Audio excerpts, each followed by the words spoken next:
Started? Yes, I think that's a good idea. Just in the interest of time, I think that we want to certainly get to everything. All right. Well, with that, welcome everybody. This is the SCAP 17th annual meeting, as well as the trivia event, which this year is a combo event. And we welcome you. We hope you learn a lot. And just a few reminders. Make sure to keep yourself muted unless you are speaking. We'd love for everybody to be on camera if possible. And we will kick things off with Lovely now. Yeah. Hi, good evening, everyone. Welcome to the Somerville Cares About Prevention 17th annual meeting. My name is Lovely Heller-Botari, and I'm the SCAP program director. SCAP is a community-based coalition that works to reduce underage drinking and substance misuse in Somerville. We'd like to thank you all for being here this evening to show your support for this important work. Tonight's event was organized by Somerville Positive Forces youth and staff and is meant to be a celebration. And again, my name is Matt Mitchell. I am the Prevention Services Manager with the City of Somerville's Health and Human Services Department. During this presentation, you will hear about various Somerville prevention activities over the past year. You'll also learn about how our work has changed youth substance misuse in Somerville and see some highlights from the 2019-2020 Student Health Survey results. Before I begin, I'd like to thank Senator Jalen for joining us tonight. You'll be hearing a little bit more from her shortly. But we are glad you're in attendance and able to join us for this event. Over the last decade, our work in prevention has given us many quiet victories, including an over 52% drop in reported underage drinking. We'd like to say that prevention is the unsung hero that works behind the scenes to make positive changes that save hundreds of lives each and every year. And so we will be sharing these successes with you guys, all family members, friends, partners, organizations, officials, state and local. We want to make sure we also take this opportunity to thank Mayor Joe Curtatone and the city of Somerville in general for their support over the years. Again, thank you all for joining us this evening. We hope this presentation helps you to better understand prevention and its value in our community and the many dedicated people who make it happen. Thank you, Lovely. And at this time, it's my pleasure to introduce our guest speaker, State Senator Pat Jalen. Pat Jalen is the Massachusetts State Senator for the 2nd Middlesex District, which consists of the cities of Cambridge, Medford, Somerville, and Winchester. She's a leader on the health and public health policies and has worked diligently to elevate youth voice on important topics such as education. We are so pleased she can join us tonight to open our event. So without further ado, I'll turn it over to you, Senator Jalen. Hi. I'm so happy to be here. I'm so grateful to be invited tonight. I always learn things when I'm able to come and really appreciate hearing not only what your surveys say, but what young people are doing and talking about. And I got so excited that I'm going to tell you some examples. So it was just a few years ago at this very event, we heard a group of young women from Somerville High who were trying to make sure there were free menstrual products available in restrooms in the high school. And I had never heard anyone talk about this, but their stories really convinced me that it was important. So I was so impressed with their ability to talk about issues that are seen as taboo that I had issues I hadn't been comfortable myself talking about. So since then, Representative Christine Barber and I filed a bill to require schools, shelters, and prisons to provide free menstrual products. And we've been working with advocates from around the state, especially Mass Now. And actually the hearing for our bill is on Monday. And one of the people testifying is a young woman from Medford High School who started a project there. Making change is hard, but you never know all the impact your words and actions will have. Maybe they'll inspire other people to take action. I'm sure those young women had no idea how far their influence would spread. Another example of young people from Somerville leading the way is the debate over gun violence in 2018, and some of you may have been involved in that. Students from Somerville High led hundreds of students from all over the state in walkouts, in a march to the State House in the snow, in rallies and lobbying, and they overcame opposition from the gun lobby that had stalled progress for years. They made it possible to pass the red flag law, which says family members or others who know a gun owner is a threat to themselves or others can get a court order to have the gun taken away. Here, I just learned 2 stories of people whose lives were saved who were prevented from harming other people. One man was acting aggressive and angry and asked officers when he could legally shoot somebody on his property.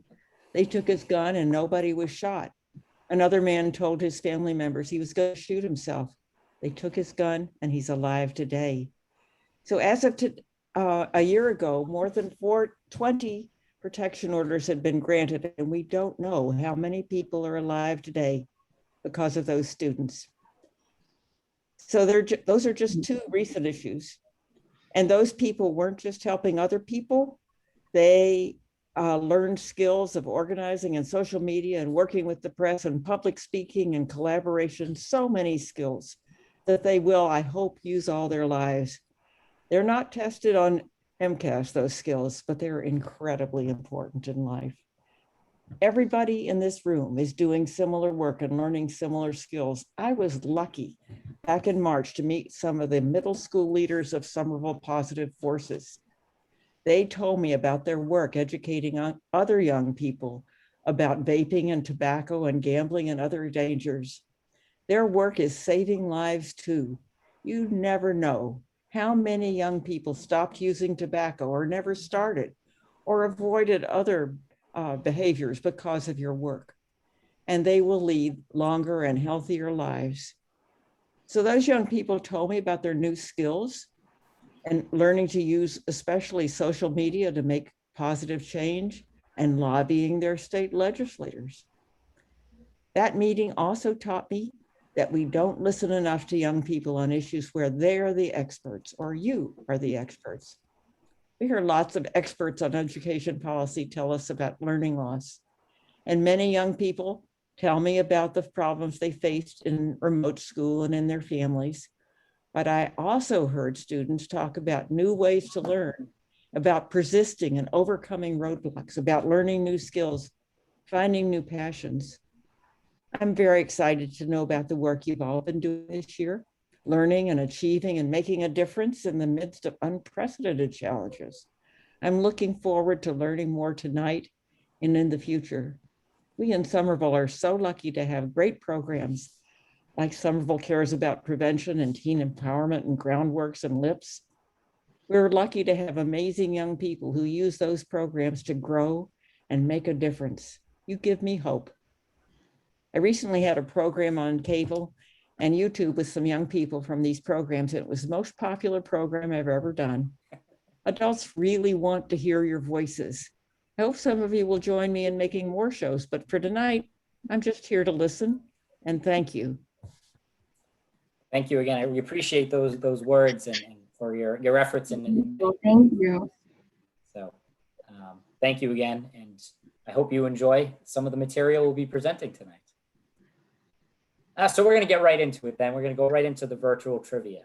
So next, SPF leaders will present our student health survey trivia game to see how much we all know about Somerville High School student behaviors.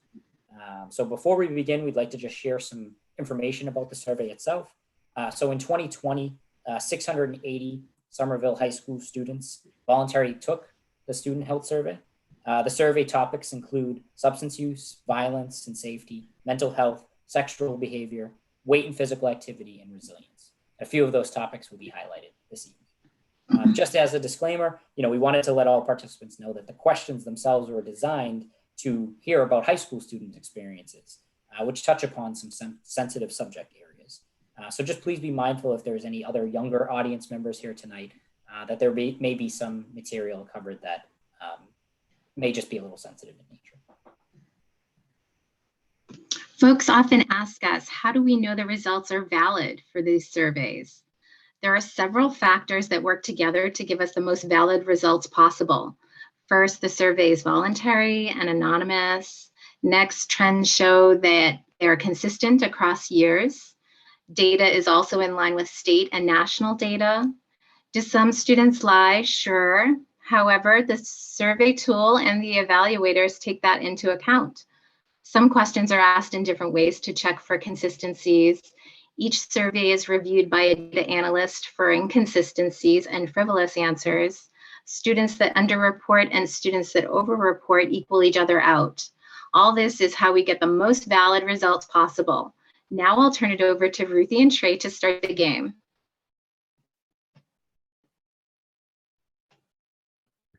Good evening. My name is Ruthie, and I'm here with Trey, and we are the SPF 100 youth leaders. Now that you know more about the survey, let's play our student health trivia. To play the game, we'll read a question.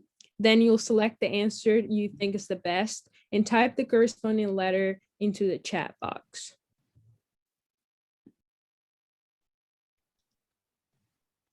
Following our student health game, there will be an opportunity for you to share your thoughts and ideas about student health issues in the chat box.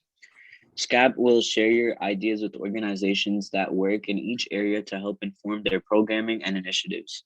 The first set of questions are from the substance use section. Okay, get ready to play.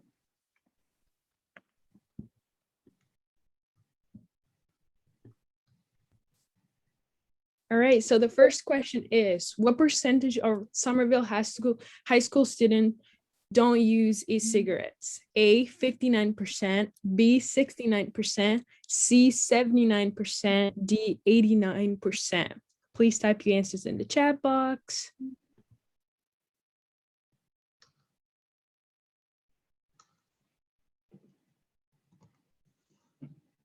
Okay, I'm mostly seeing D and B's.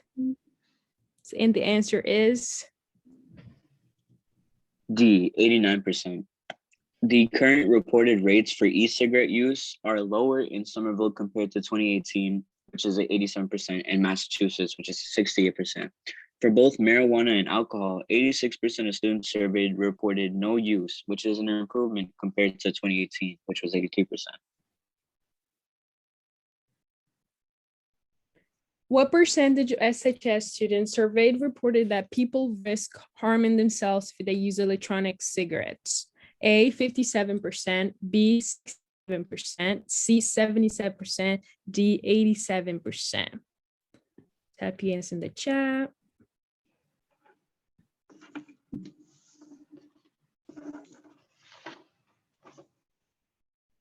I see a lot of C's, and the answer is C, 77%. The perception of risk for e-cigarette use increased by 23% from 2018. Prevention works. We successfully promoted the risks of e-cigs and are working to expand them for both alcohol and marijuana. Students' perception of harm for these substances remains pretty low. The fact that these substances are legal for adults to use doesn't mean that it's safe or risk-free, especially for youth.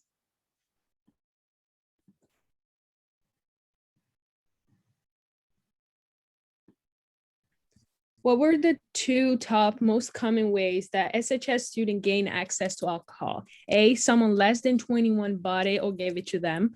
B, took it from their parents / guardian without their knowledge. C, adults other than parents or guardian gave it to them. D, parents or guardian bought it for or gave it to them. Put your answer in the chat.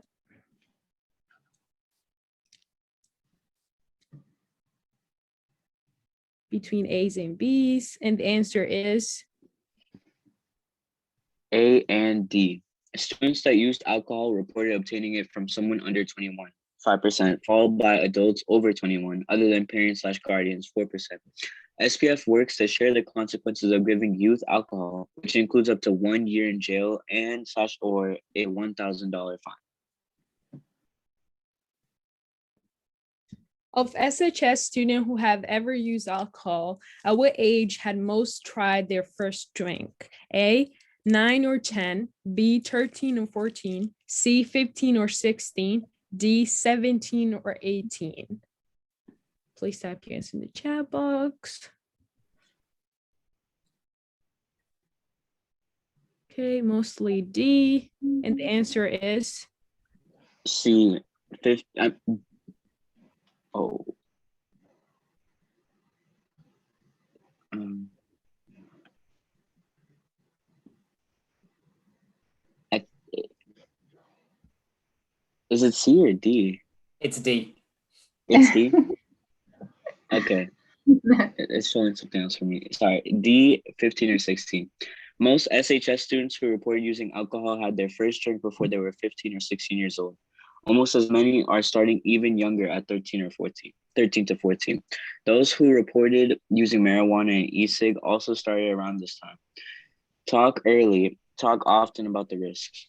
Next, we will present some questions around student mental health.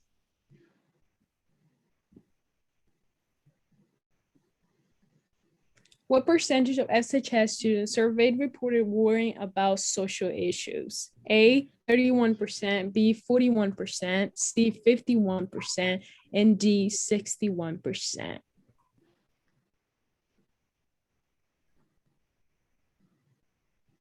Okay, I see D, C, and the answer is A, 31%. Students worry most about social issues followed by family issues. In addition, 59% worry about school failure or poor grades, and 35% worry about appearance issues. what percentage of SHS students surveyed reported experiencing anxiety in the last 30 days? A, 16%, B, 26%, C, 36%, and D, 46%.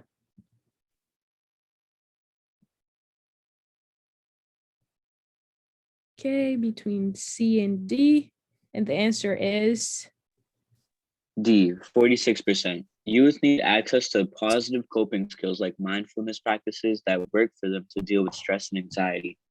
Let's also consider what is driving mental health issues for Somerville teens.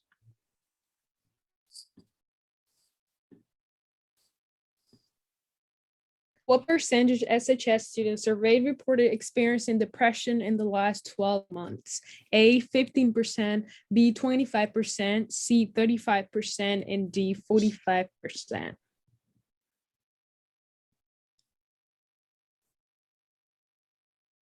Okay, I see a lot of C, and the answer is C, 35%. The depression rates in Somerville students have been creeping up each year. What can we do to decrease the reported depression rates for Somerville High School students?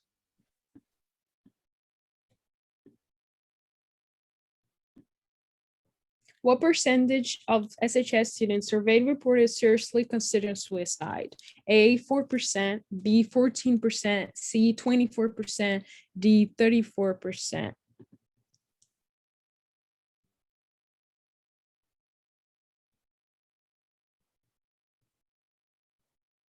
Okay, I see A, C, and the answer is B, 14%. This decreased 3% from last survey in 2018, but this rate is still alarming. 5% actually attempted suicide, which has been consistent since 2010. Of those who attempted suicide in the last 12 months, 36% spoke to a trusted adult about it. It's important to provide youth with access to mental health resources and care that works for them.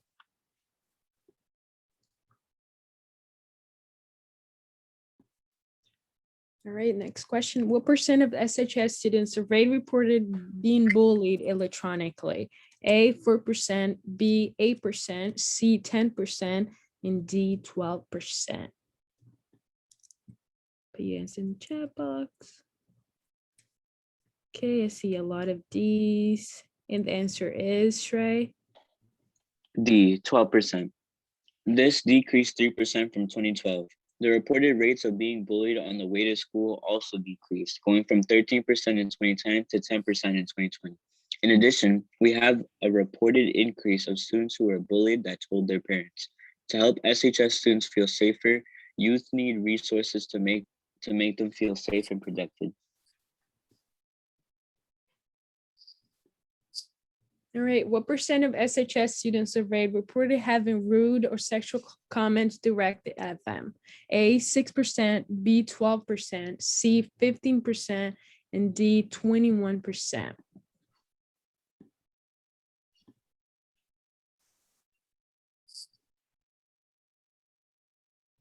Okay, see D's. Shrey, what is the answer? The answer is A, 6%. Data reveals overall decreases since 2010 in most violence-related experiences. Of note, the decline in 2020 in the percentage of respondents who reported being sexually harassed at school. From 2010 to 2020, the percentage of students who reported being hurt physically or sexually by a date decreased from 4% to 2%.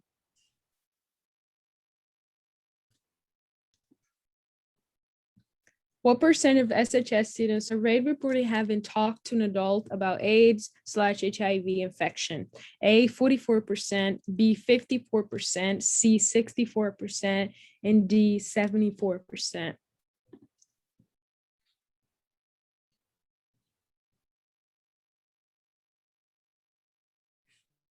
All right, I see between A and C, and the answer is A, 44%. This has slowly increased since 2016.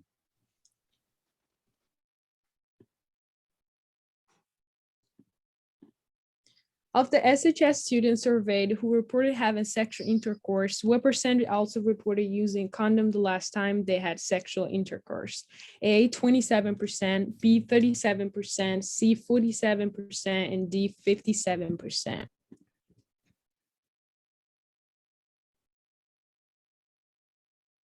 Okay, between C and D. And the answer is, Ray? D, 57%. Unfortunately, this has steadily decreased since 2010 at 68%. However, an improvement is seen with 71% of SHS students reporting never having sex. Next, we will focus our questions on physical health.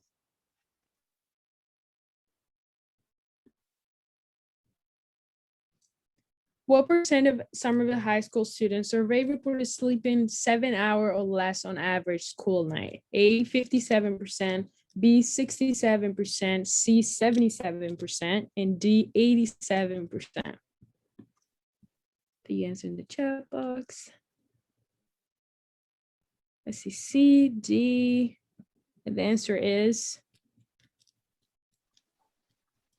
C, 77%. Unfortunately, this is a downward trend since 2016 and is a 5% difference from 2018, which was 44%. Sleep is very important for student health and development. How can teens get the rest they need? what percent of Somerville High School students surveyed reported eating breakfast 3 or more days in the last 7 days? A, 16%, B, 26%, C, 36%, and D, 46%. Okay, I see a combination between B, A, and D, and the answer is D, 46%. Additionally, 60% of students eat 0 or 1 vegetables per day. 17% went without eating for 24 hours or more to lose weight or to keep from gaining weight. what percent of SHS students surveyed reported having screen time for electronic devices like TV, video games, computer, phone, etc., at or over 3 hours a day? A, 43%, B, 56%, C, 62%, and D, 78%.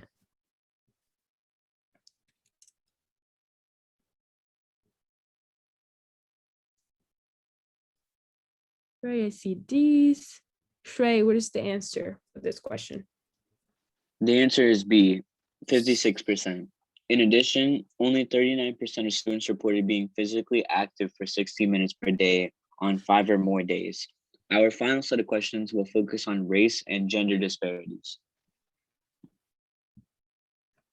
How much more likely are female students to report worrying very often about physical appearance compared to male student? A, equally likely, B, 1.5 times more as likely, C, 2 times more as likely, D, 4 times more as likely.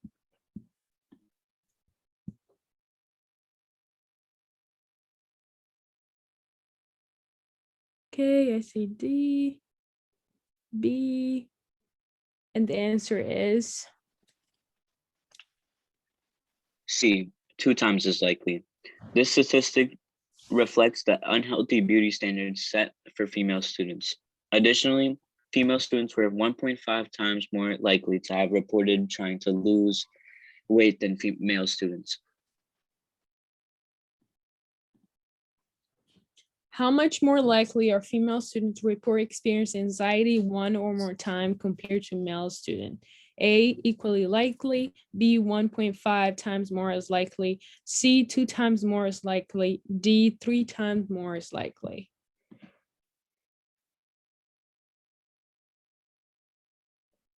Okay, I see C. Some people think it's 2 times more as likely. What is the answer? The answer is C, 2 times as likely. 27% of female students worried very often versus 10% of male students. In addition, female students were 3 times more likely to injure themselves on purpose compared to male students.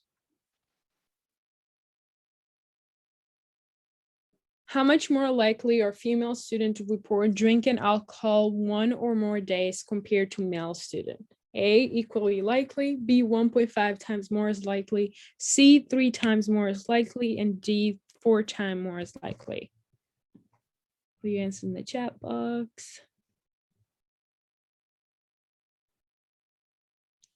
Okay, I see a bunch of A's, and the answer is B, 1.5 times as likely. 16% of female students surveyed versus 12% of male students surveyed. This is just one among the many health disparities seen impacting female health and well-being. What supports do female students need to reduce these disparities?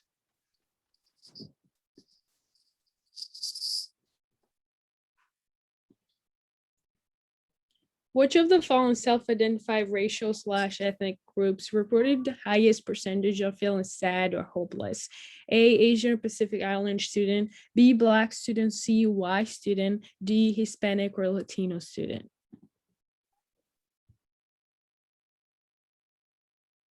I see B, D, A, and the answer is D, Hispanic or Latino students.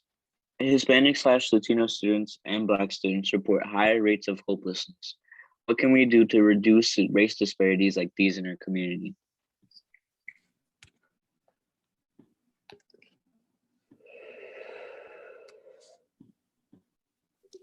This concludes our student health game. Give yourself a bigger round of applause. You did a great job playing. Now we hope you have a better understanding of some of the high school student health behaviors and the issue we must address. Please celebrate and share the positive choices students are making, which is possible through the support of family, community, and the leaders like you all here tonight. And now we would like to take a moment for you to share your thoughts and idea for improving student health in the chat box. Thank you.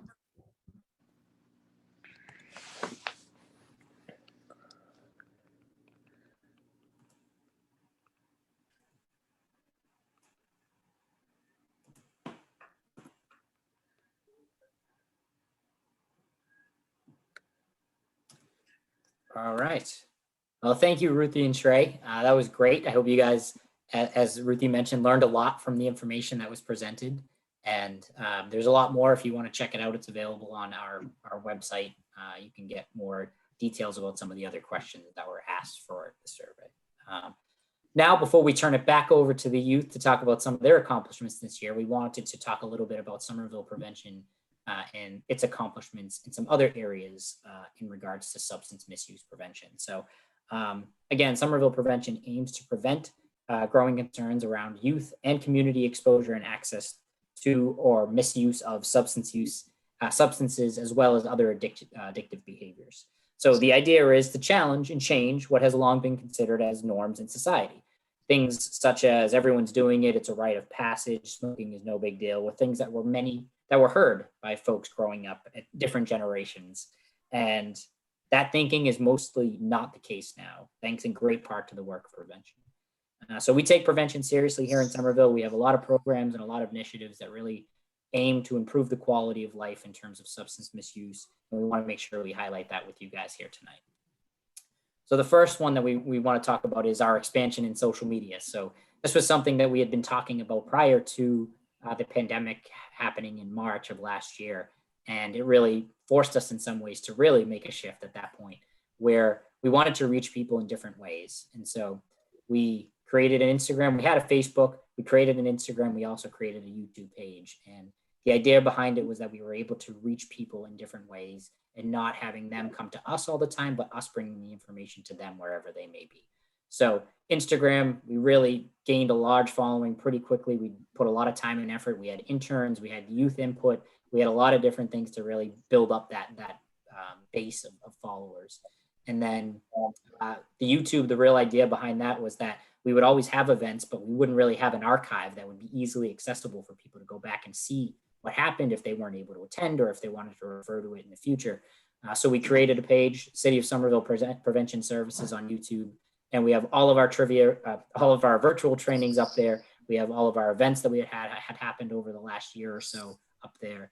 And it's just, again, just a working library for people to go back and use as a resource, hopefully, if they feel like they may need some more information. So to give you a quick highlight of some of the analytics behind our Instagram, for example, in April, we really saw a big jump in the followers. We had 462, reaching 623 accounts, people interacting with our accounts 325, and then impressions 4,379. So that's the amount of individual times that our images, videos, whatever it may be, was on someone's screen at any given time in that month.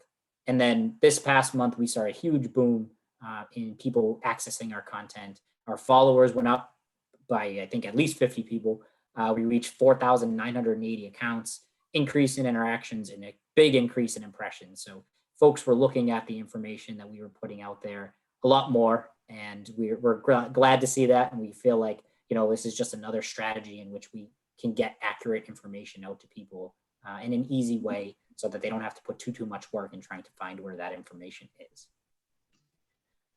In kind of connection with some of that social media, we launched the hashtag Nipik campaign, which really launched, I would say, back in summer 2018, I believe. And it was a multi-phase project. So we started by doing some assessment and kind of getting an understanding of how prevalent the problem was.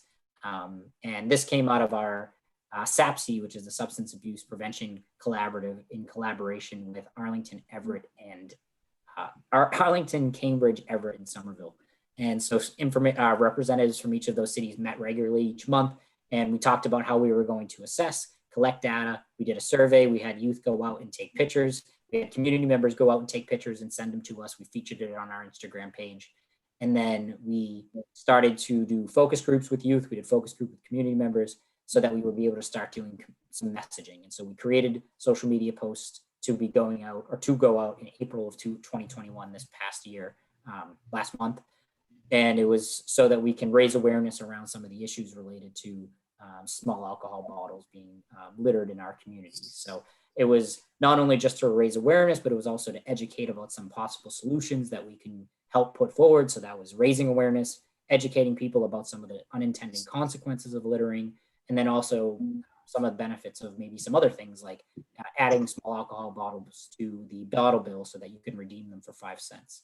And so we worked closely with community members, stakeholders, recycling folks, liquor stores, state officials. Senator DiDomenico's office was very much involved as well. And we even added some education up at the State House back in January of last year so that people were aware of our survey and some of the results that came from it. So we're hoping to see some changes in terms of addressing this soon. And we're really hoping that people will start rethinking the way that they're disposing their alcohol bottles in the community at the expense of youth. We see some of this littering as indirect advertising and exposure to youth to these products in places where really youth should not be exposed to it, meaning streets, parking lots, playgrounds, parks, whatever it may be. So if you haven't seen it, I would encourage going to our @Prevention ACEs page. We have it all documented there. The images are there. And we also had a small alcohol bottle forum this past month to feature some of these stakeholders, feature the youth participation, and to get more conversation around it. And so it was very well attended, and we anticipate there are going to be more attention to this going forward. As part of that, we had youth submit videos as to how they felt small alcohol bottle littering impacted them in their community. And so we just wanted to feature one here from Shreya, one of our SPF youth, who will be probably talking a little bit later today, I believe. And we wanted to show you guys the clip that she submitted and that was featured that month.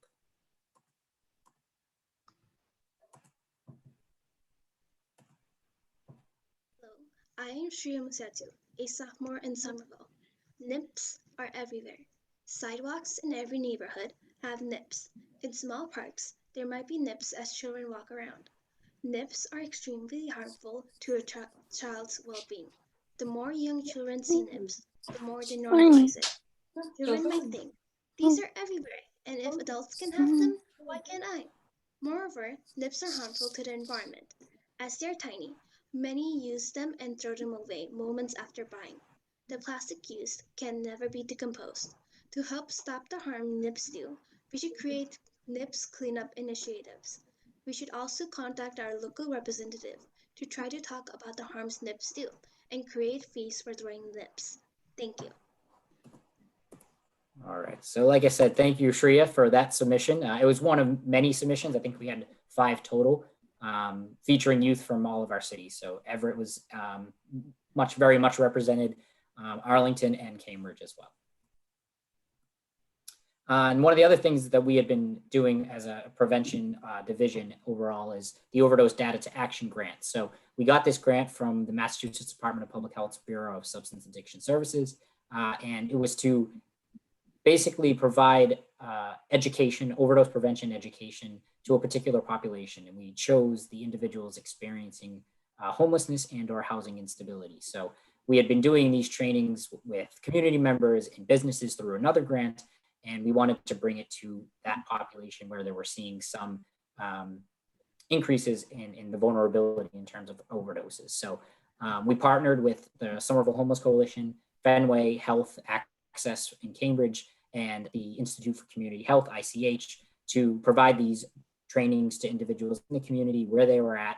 These agencies had the established relationships with the folks that we were trying to reach, and this was just a natural extension of some of the work that they were already doing. So not only were the individuals gaining valuable overdose prevention education to either protect themselves or to help somebody else that they may know be struggling with opioid-related substance use, but they also received healthcare items in a backpack. So they received some things like deodorant, foot care items, socks, hats, blankets, things like that, we talked with each of the agencies to say, what are the items that you often get asked for? And so we put those in a backpack, and every person who took or received the education was able to get that backpack full of items.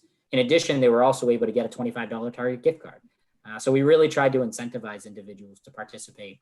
And as you can see, we got, at least in the first year of it, 50 plus people trained between Somerville and Cambridge. And we had about 144 doses of Narcan distributed. So Somerville and Cambridge, the Cambridge Public Health Department, partner on a lot of things. And this was just another natural extension of the work that we do, since we so lovingly refer to us as Camberville, where people, especially individuals of the transient population, kind of flow between the cities. There's no real boundaries in that regard. So we also have partnered to do virtual overdose prevention trainings during this time. So our last one that we have scheduled right now is this month. It would be June 15th. 15th. So feel free to sign up at the registration link here. And then if anyone feels like they need Narcan, just reach out to us. We have Narcan available to community members. No questions asked, no price, no cost. Just reach out to me and we'll get you that Narcan right away. And then one last thing I wanted to highlight before I turn it back over to you is that our 6-city tobacco control, Bonnie, who's in attendance tonight, would probably go on to talk a lot more about this. But what I will say is that the no menthol restrictions went in as of July 1st this past year. And Bonnie and her team, or Bonnie and MTCP, I guess, have been working together to really get to all of our 6 cities. So that includes Winthrop, Revere, Chelsea, Everett, Somerville, and Cambridge.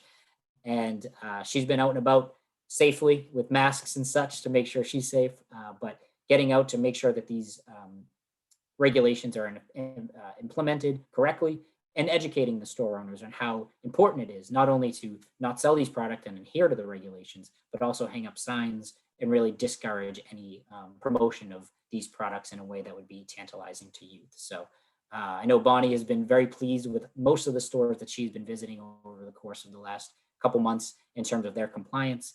And we hope that that continues, and that we'll look for ways to continue to educate and inform how we can best regulate tobacco so that we do not have any of these products getting into the hands of youth. And so with that, I will stop talking and I will turn it back over to Lovely. You're on mute, Lovely. Okay, can you guys hear me now?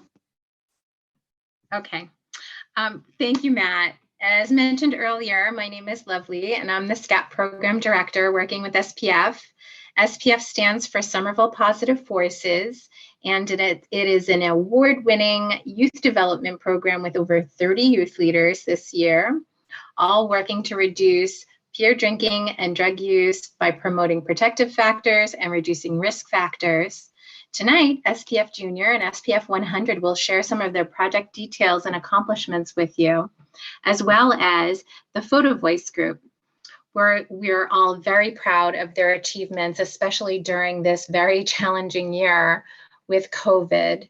And we couldn't really be any more proud of all the work and their accomplishments. May their presentation inspire you to continue to support prevention and youth leadership in Somerville. Now, please welcome Shatal. Thank you. Hello everyone, my name is Shatal and I'm an SPF 100 youth leader.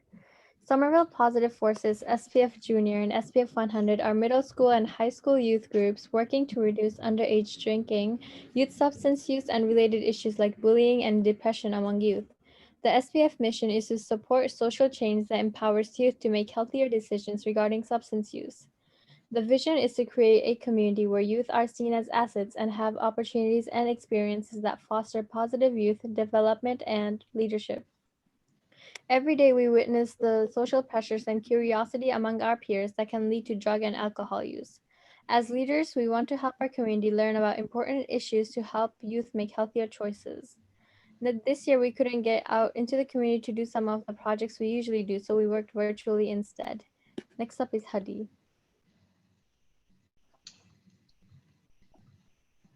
Hi, I'm Hadi and I am an SPF Junior leader.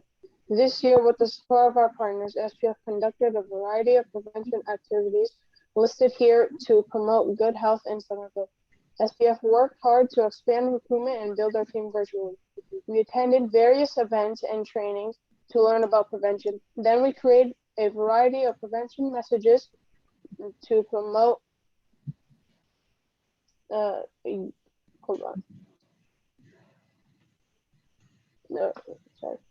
to promote a healthy community. Finally, we helped organize tonight's annual event to celebrate prevention in Somerville.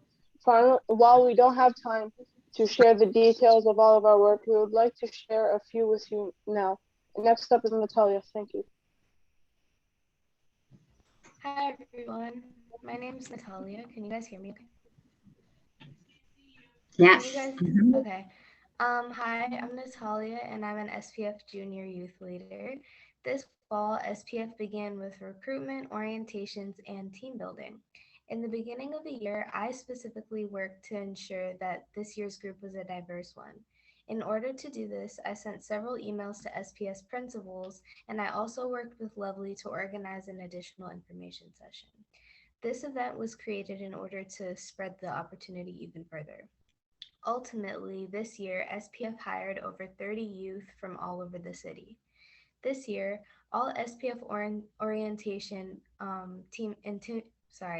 This year, all SPF orientation and team building went virtual. During these activities, an informative slideshow was shared with new leaders. I personally shared an original quote in the slideshow to hopefully motivate incoming leaders. Now I'm going to read that quote. As an SPF leader, you will have many responsibilities. The gratifying feeling of having made a difference, all while doing something you're passionate about, makes all of the hard work pay off. Thank you so much for listening. So next, I'm going to share more about our work with the 84 movement. Okay, so this year, both SPF Junior and SPF 100 groups officially joined the 84 movement. The 84 movement works to fight big tobacco and vape industries all across Massachusetts. Our main job as chapter members is to represent the 84 in our community.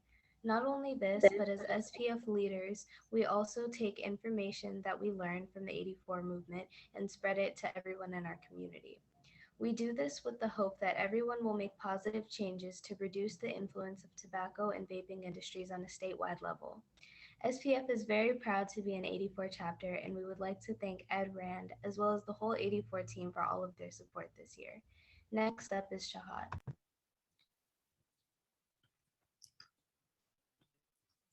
Hello, I'm Shahat and I'm an SPF Junior Youth Leader. While this year has been digital, we still worked hard to understand youth issues that they often with various trainings and connect with people around us through events like this one tonight. Some of the trainings included 84 Youth Power Summit and Cure's awesome substance harm training, along with others we will share more about later. Some events included the gambling prevention, photo voice, and alcohol MIPS littering. Also, SPF created this event to share the YRBS data and celebrate prevention. Our goal from these trainings and events was to be able to recognize often hidden and misunderstood issues and share them with the community. Next up is Shreya to share more about some of these trainings and events. Thank you. Hi, my name is Shreya and I am a SPF 100 leader. SPF has attended some amazing trainings this year to better understand substance use issues and contributing factors. At the Sparkshare Summit on Racial Justice, SPF learned about ways to address racial inequality in our community and work. Some of our workshops included Growing Up Black, Representation in the Media, Courageous Conversations on Race, and Racism and Hate Crimes Directed Against Asian People. We want to thank Sparkshare for empowering young people to be change agents for social justice. Another training was called Pop Culture Influences on Underage Drinking, which is presented by the amazing Dover UTU team. This training helped us see how pop culture affects youth and how it can contribute to underage drinking. For example, ads that drinking as cool and popular negatively affected teens' perceptions and influenced them to use alcohol, often without them realizing it. Therefore, we partnered with Somerville Media to create PSAs to raise awareness around the invisible influences of pop culture on youth substance use. Here's an example of one of the videos SPF created. Enjoy!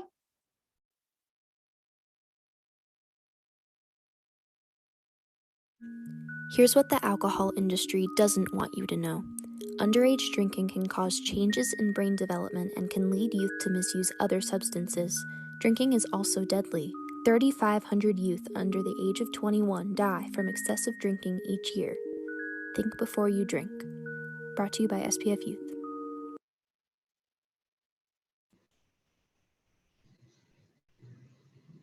Thanks, Matt. That was actually the radio version. We'll have a video version of that ad as well.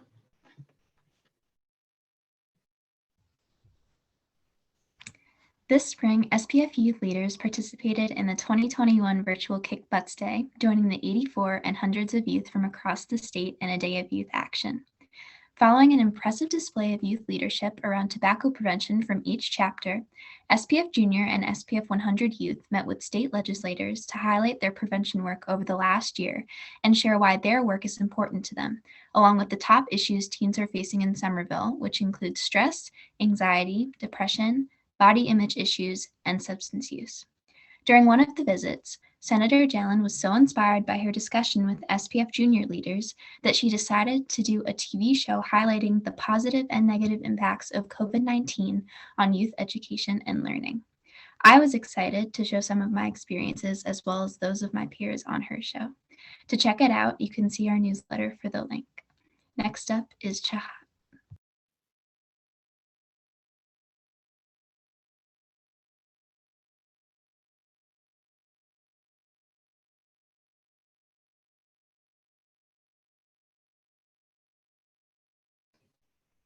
Sorry, I cut out. Hello, I'm Shahad again. SPF leaders would like to thank Senator Jalen representing.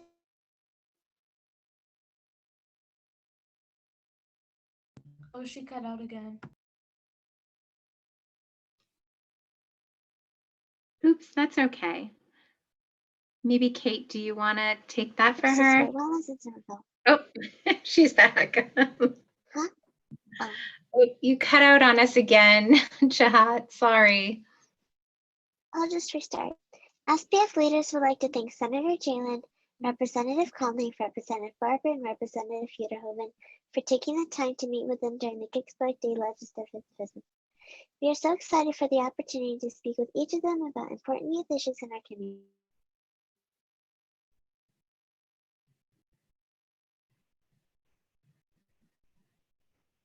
Oops. I think we lost her again. That's okay. Do you want to pick up where she left off, Kate? Yeah, sure. We were so excited for the opportunity to speak with each of them about important youth issues in our community. SPF looks forward to building our relationship to support wellness in Somerville and working with them on prevention. We truly want to thank them all for their dedication to youth, especially Senator Pat Jelen, who is here with us tonight. Next up is Bhavika. Thank you. Hello, my name is Bhavika.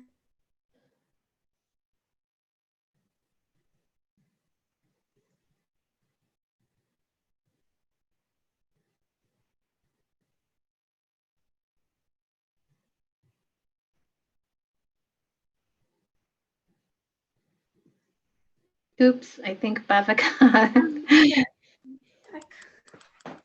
Hope you're back. Yeah, I'll just restart.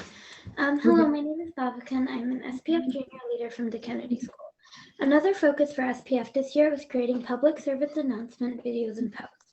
During the pandemic, SPF leaders moved education and awareness efforts to social media platforms to continue to reach peers with their prevention messages. In the process, we developed new marketing and media skills in order to design house communications posts and videos for Facebook and Instagram. From this work, we gained useful tech skills such as Canva, Amado, and V-Video to make people more aware of these issues for social change. Our graphic and video posts cover a range of prevention topics, including bullying, small alcohol bottles, no menthol, no why, harms of alcohol, body image, and mental health wellness. Here are some examples. Next up is Nancy to share her video.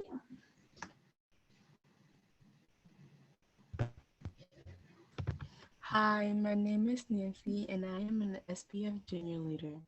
Bullying is an issue among my peers.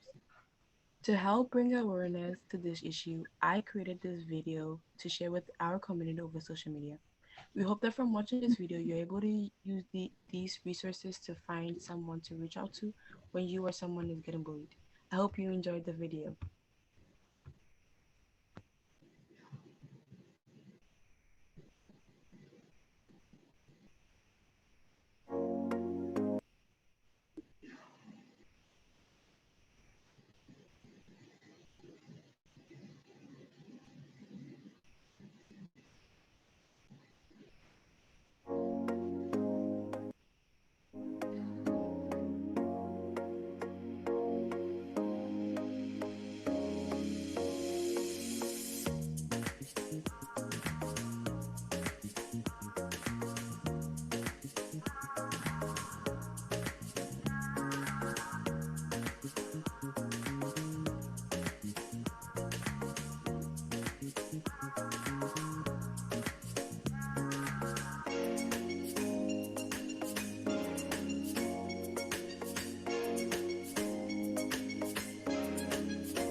Hello, again, this is Shri. I hope you enjoyed Nancy's video. Also, this past year, we have created posts on no why. Leaders shared why the will no longer be available. Why it matters and help. They also promoted quick responses like 1-800. Now, here are some of the posts. Next up is Ariana to share the. Thank you.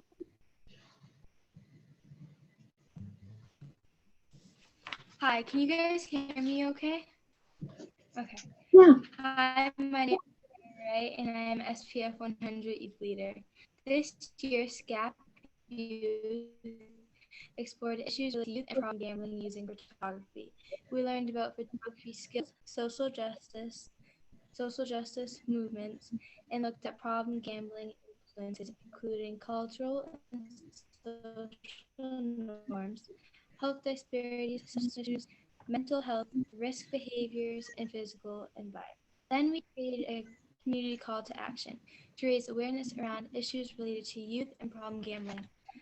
We did this by presenting our work to two virtual exhibits, one for caregivers and one for the community, and showed ways parents and the community can help prevent and problem gambling. Here's an example of one of our photo voices and captions by Kate Wallace. She took a picture of the park and wrote, "Skate parks are a place for youth to take healthy risks. We should support spaces and advocate for more similar spaces. Having more places like this skate park can lower youth gambling and other unhealthy behaviors. This is just one of many youth created." Currently, our exhibit is traveling throughout Somerville. Right now, you can see it in the window at Cross Street Center on Broadway, and at Somerville Family Dental on Somerville Ave. You can also see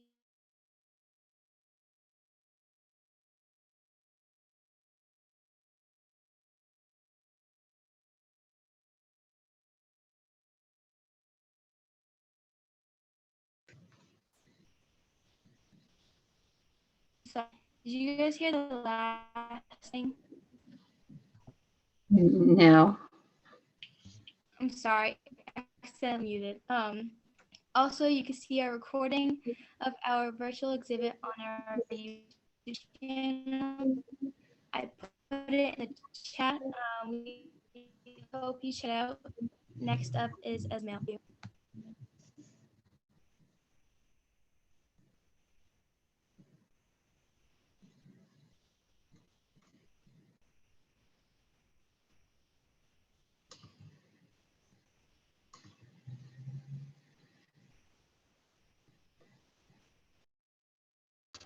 I think you're up next, Esmail. There you are. Oh, sorry. Hold on. No.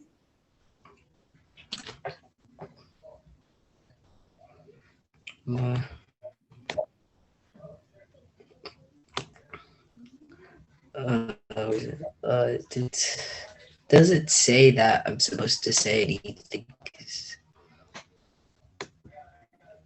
That's okay. I think it just might be a mistake. Do you want to take this part? Oh, sure.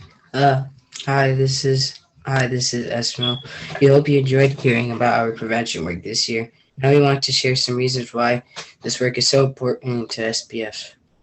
Our work in SPF includes many different leadership skills and projects in which we spread awareness and work to prevent youth substance use and different problems youth face. We want to spread awareness to our peers so they are healthy. Oops.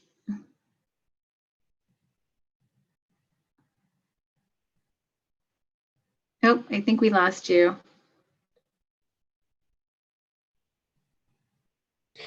Advocating for community issues such as substance use, mental health is extremely important to show that youth and can support our community. This wraps up our SPF highlight this year. Thank you for listening. Next up is Elicio.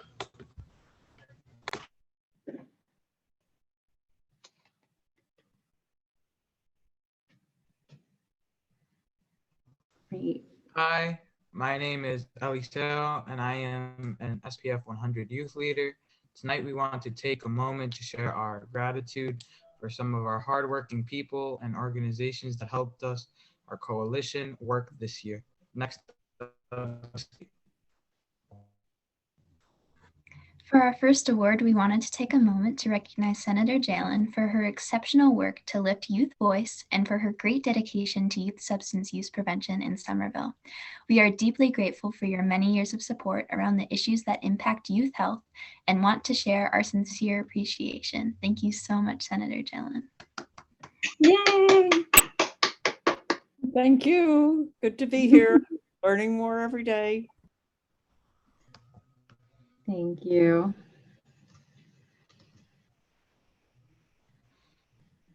Next, Somerville Prevention wants to recognize Jessica Eshelman, Executive Director of Union Square Main Street, who assisted in helping connect us with local businesses to further our youth problem gambling prevention photo voice pictures across the city of Somerville.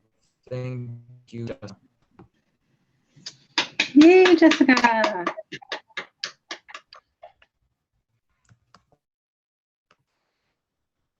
Our youth problem gambling prevention photo voice project would not have been possible without the partnership of Jean Granick, Program Manager of the Community Health Improvement Department with Cambridge Health Alliance. Thank you, Jean. Yay, thanks, Jean.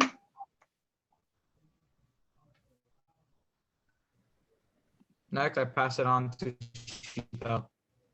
Somerville Prevention appreciates the Somerville Homeless Coalition, Fenway Health/Access, and Youth and Institute for Community Health for their amazing work on the Overdose Data to Action grant, providing individuals experiencing homelessness and/or housing instability with valuable overdose prevention education and care items. Thank you for your dedication.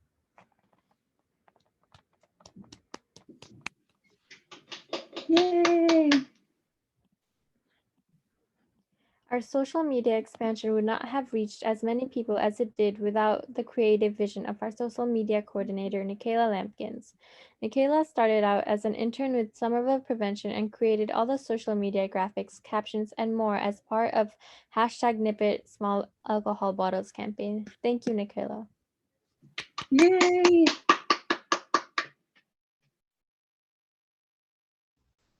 Last but certainly not least, we wanted to recognize our substance use prevention coordinator, Kira Vaughn, for all of her efforts over the last year and a half. If you did not know, Kira will be leaving us this month, and we couldn't let her go without a proper goodbye. Kira's clinical substance use assessments with Somerville Youth, virtual training series, social media development truly helped increase and sustain Somerville Prevention's reach to more community members with valuable substance misuse information, education, access to treatment, and others. Thank you, Kira. We'll miss you. Yay, I miss Kira. you guys too. You're not allowed to make me cry. We're still 2 weeks. We love you, Kira. Do you want to say anything, Kira? Not to put you on the spot. Well, first of all, thank you all so much. I've gotten to know so many of you over the last 2 very hectic and unexpectedly insane years being here at the city. It's been so amazing to see all the hard work you put into all of these projects. And I'm really going to miss you all so much. Please stay in touch. We can talk more about that at some other time, but thank you. Thank you very much. Thanks, Kira. Thank you, Kara.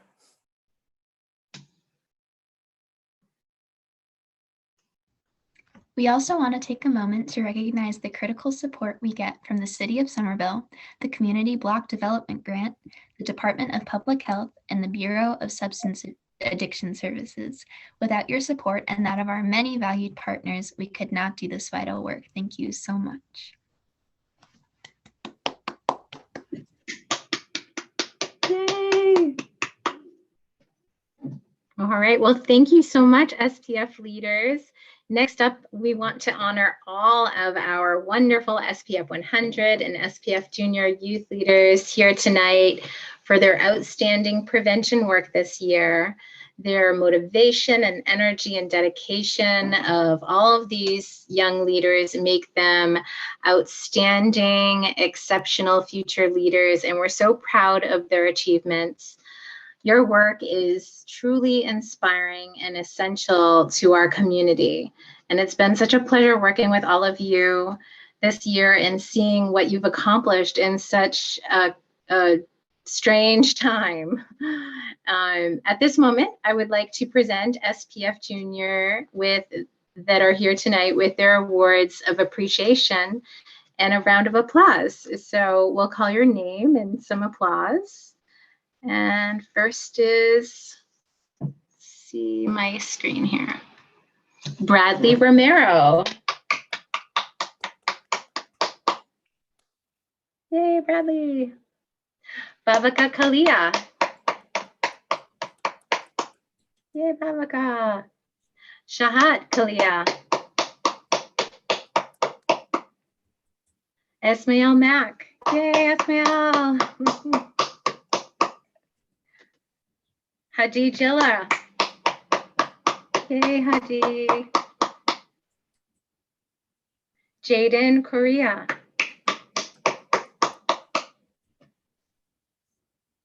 Jessica Kearns.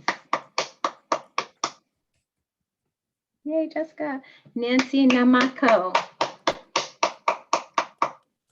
Yay, Nancy. Natalia Muhammad. Yay, Natalia. Woohoo. Zaki Sheikh. Yay, Zaki. And now we want to send our sincere appreciation and thanks to our SPF 100 leaders. And we'll start with Ariana Ray. Yay. Yay, Ariana. Alicio Fuentes. Yay, Alicio. Shreya Musyaju. Yay, Shreya. Sheetal Ali. Yay, Sheetal.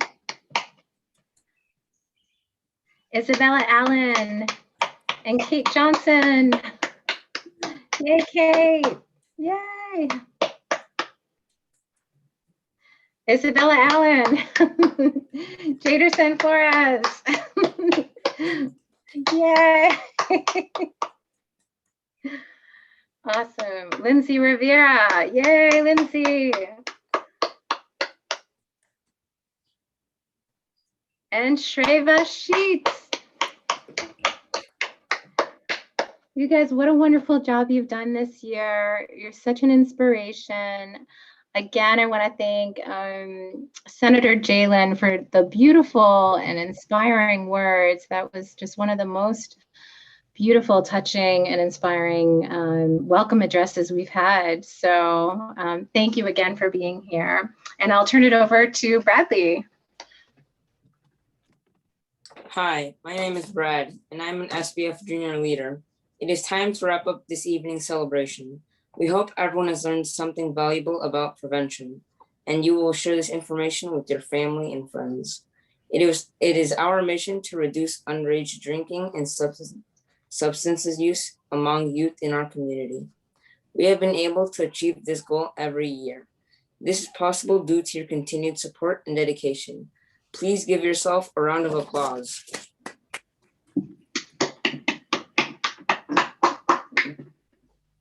Thank you everyone for coming out to our 17th SCAP annual meeting.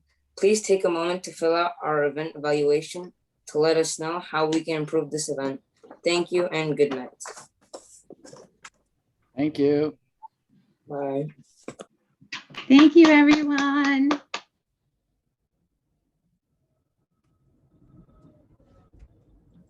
Nice job, you guys.